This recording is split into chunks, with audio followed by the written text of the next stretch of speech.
전쟁 당시 가족이 북한으로 다 가고 4살 어린 나이에 홀로 남아서 아주 오랜 삶을 사셨던 분입니다. 네, 그랬던 분이 지금은 미국에서 우리 탈북민들을 위한 인권 활동을 하고 계신 분이 계십니다. 감동.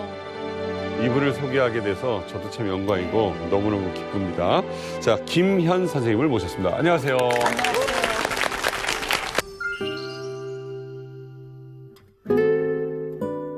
가족 만나기 전까지 진짜 우여곡절이 많았던 것 같은데 네. 그래서 가족 만나셨을 때는 그럼 어떠셨어요?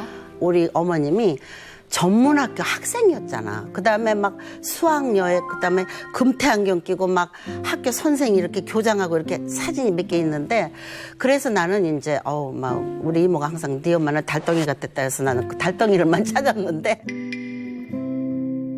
어디서 그냥 광목 옷 입고 막 쭈그러진 할머니가 저기 있더라고. 그러고 이제 또 우리 오빠 같아. 그러는데 저기 있는데 서로가 의심을 하는 거지. 나는 그래서 이제 당원이 나를 데리고 갔는데 저희 어머님이 내 눈을 보시더니 막 우시더라고. 4살 때여졌으니 내 눈이 저희 아버지를 닮았다고. 그래서 네가 내 딸이다. 선생님도 느낌이 오셨어요? 그럼요. 막 울었지. 그때 몇 년 만에 만나신 거예요? 40년. 40년? 그러면 그때 선생님도 이미 나이가 그때 내가 이제 40년이니까 뭐 많았지. 44, 네, 5. 많았죠. 네.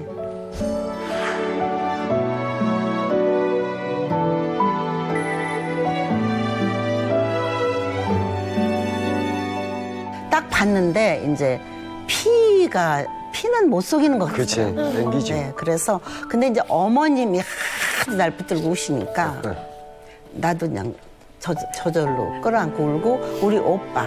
그 오빠는 나를 본 기억을 한 것 같아요. 왜냐면은 제가 좀 골목대장이었대요, 어려서. 그래갖고 오빠가 싸우면 내가 돌멩이를 호주머니에 넣고 막 던지고 이러고 그래서 오빠가 현도가 하시더라고요. 그 어머니는 지금 40년 만에 네. 뵀잖아요. 아버님은 뵈셨어요? 네, 아버님은 그래서 이제 가족이 다 갔는데 저희 어머님이 살짝 나한테 얘기를 해주시면서 내가 아버지 찾았죠. 아버지 어디 갔냐고. 그랬더니 이제 살짝 그러시더라고. 네 아버지 일찍 돌아가셨다. 근데 나중에 이름 모르는 거리를 가시더니 여보, 당신이 그렇게 찾던 딸이 와 있다. 그러시더라고요. 거리에서요? 어느 거리에. 그러니까 저희 아버지는 남로당으로 박헌영파로 1956년에 신청했어요. 함흥에서 총살을 당하시고 총살했습니다. 총살. 박헌영. 총살을 당하셔갖고. 네.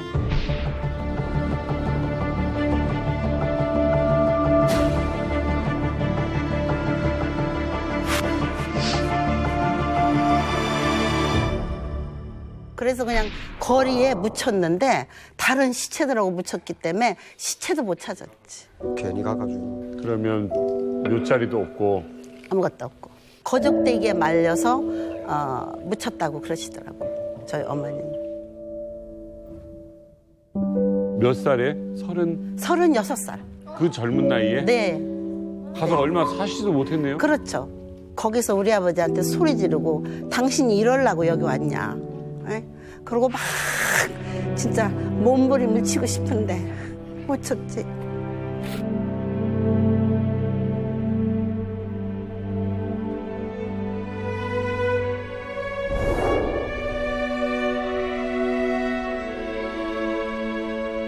그러면 엄마는 오빠 아들이랑 둘이 살았던 거예요?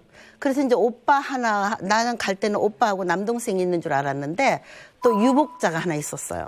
그러니까 아버지가 총살 당할 때 저희 어머님은 그 아들을 임신한 거지.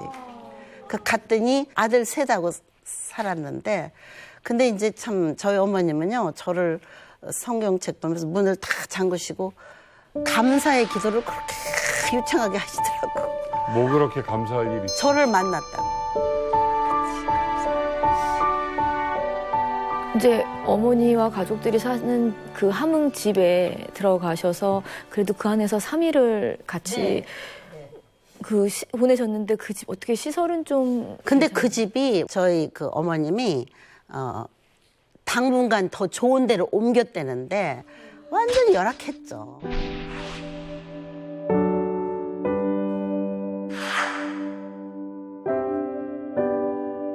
조그만 방은 그냥 딱딱한 나무 침대 나를 재우고 우리 13 식구는 땅바닥에서 자는데 저희 어머님이 3일을 잠을 못 주무셨어요. 왜냐면 날 쳐다보느라고. 계속 와서 보고 또 가시고. 아니 내 딸이 40년 만에 왔는데 여기서 자고 있어. 이 꿈인가 생신가? 그러신 것 같아. 없어지면 어떡하나. 네. 그 자꾸 와서 보시더라고. 같이 잘 수는 없어요? 옆에서? 뭐 그렇게 하니까 난 따라서 했지. 아, 못 자게 했나 네. 그리고 이제 안내원이 계속 따라다닙니다. 안내원이라뇨? 안내원이 하나씩 따라다니더라고요. 감시하는 감시하더라고요. 그냥 계속 집에 들랑거리고 안내원이 그 13명 자는데 거기 있었을지도 몰라요. 그러니까 저희 어머님은 나만 보면 소곤소곤 이러셨어. 저희 어머님은 또 하나는 내 손을 못 놓더라고요. 그냥 어디를 가도 내 손을 붙들고 가셨어. 그러고 자꾸만 이렇게 두드리고 이렇게 잡고 이제 그러시더라고 자꾸. 그러니까 살을 대고 싶으신 것 같아 나한테. 실감이 안 나니까. 네. 3일 동안 그 가족분들하고 그러면 어쨌든 같이 시간을 보내신 거잖아요.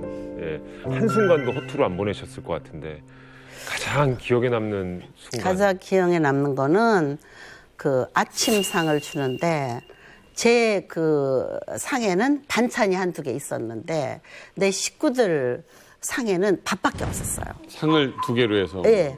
그런데 우리 어머님이 살짝 오시더니 막 그 사과를 이 안에서 이렇게 꺼내시더니 이거 내가 너를 위해서 이거 내가 너를 위해서 아껴뒀다고 사과 먹으라고. 내가 먹히지가 않는 거야. 그래서 사과하고 반찬을 내 식구들한테 주고 나는 배가 안 고프다. 다 줬죠.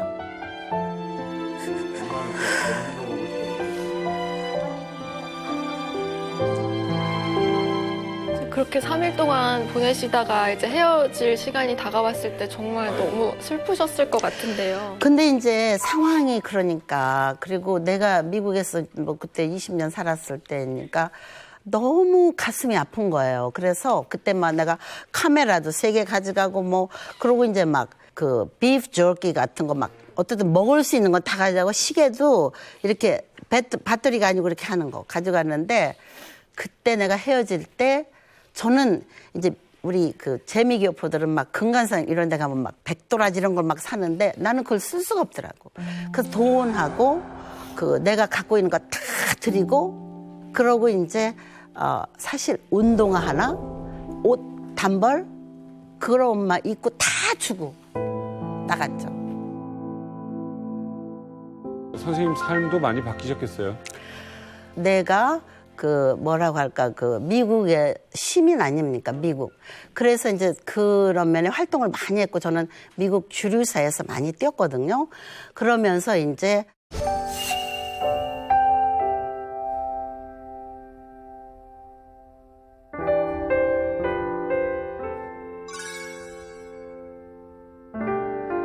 자꾸 내가 눈에 가는 게 우리 탈북민들.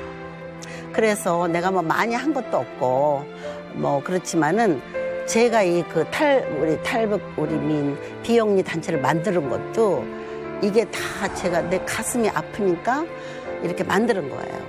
네, 그 저 꿈도 있고 이제.